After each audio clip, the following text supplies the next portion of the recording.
Hello, welcome to Air Cooled Performance. My name is Wayne Calderaro. I am the Harley Doctor. Today we're going to do a further video presentation on 4-speed transmission rebuild. Our last video was part 2 of the main drive gear and its assembly, getting it put in the case, and so on and so forth. So on this video here, we're going to have the main shaft and its components, and we're going to put all that in the case and have it ready to go for its final time. So let me go over some of the components with you real quick. This is our main shaft. This is our bearing and our bearing housing. This is going to be a press fit into the transmission case.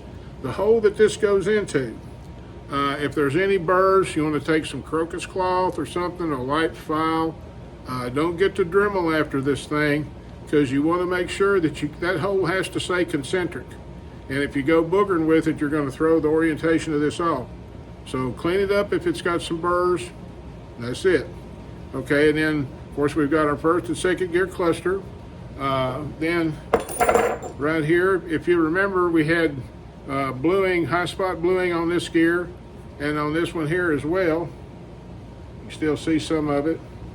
And that's where we used a surface grinder to get that clearance just right. By the time we put the thrust washer and the snap ring on, we've got about maybe 2/1000 end to end there, and it spins free, and that's just what you want.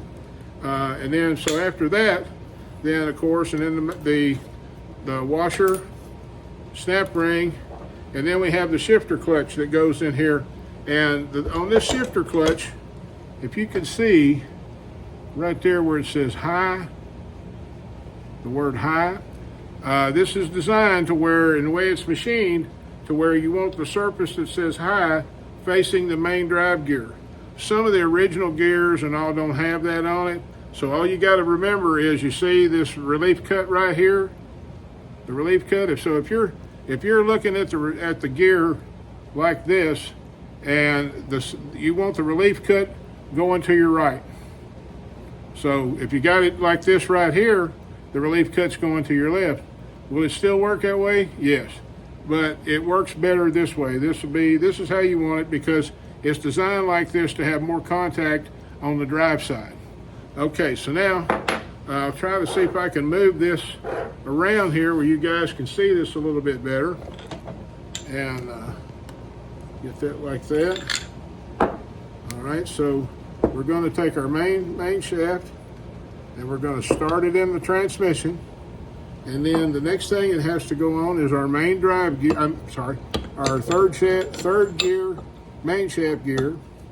And then our third gear thrust washer goes on the shaft. See if you can see it. We've got to start it on the shaft like that, because we have to fit this as an assembly. Okay, so now with that, then the next thing, once we get the thrust washer on there, is we take our snap ring, and our snap ring is going to go on here, and then we're going to take our shifter clutch. All right, this right here is our third gear and high gear shifter clutch. And remember, see where it says high? We want that facing out towards the main drive gear. So we're just going to slide that for now just on to the transmission. So if we get where you can see in here, if you can see that, that's how we've got it sitting. So we've got it loaded, loosely loaded, ready to go in. So what we have to do now is just a little bit of a finesse operation. We have to get this loaded in and get all these components this way while we're getting our shaft lined up with the main drive gear. Okay, so there we've got that. And we're going to get our gear back in here like that. And the thrust washer has to be back in. Push that in like that. And then we have our third gear snap ring. So we're going to have to work that on. This way to do that is just to start it with a screwdriver and your fingers, and just kind of rotate it around while you're putting pressure on it, and feed it up on to the shaft. And that's sometimes easier said than done.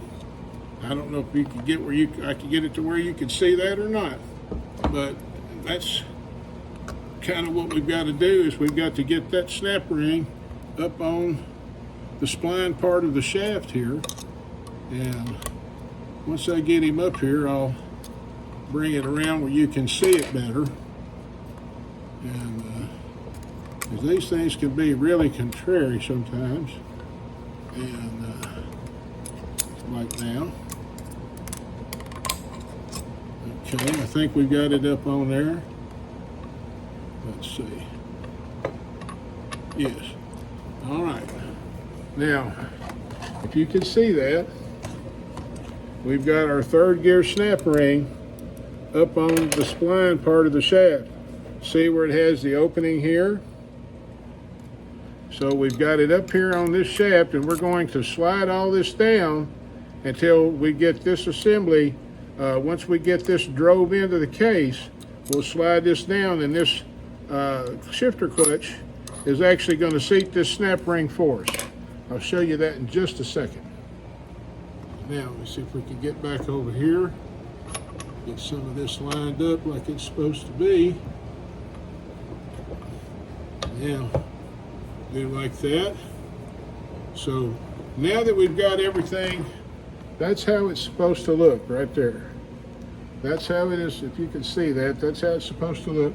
Now what we have to do is we still have to drive this bearing housing into the transmission case. And we've got it pretty well centered in there now. So let me get this in the vise, and then I'll bring you guys right back. So just hang on. All right.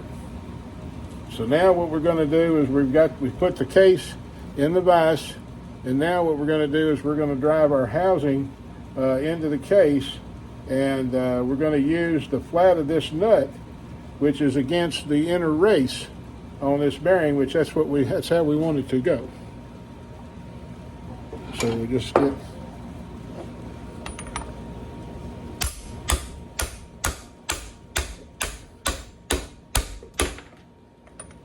now that's seated in there. So now we're going to take our brass seat,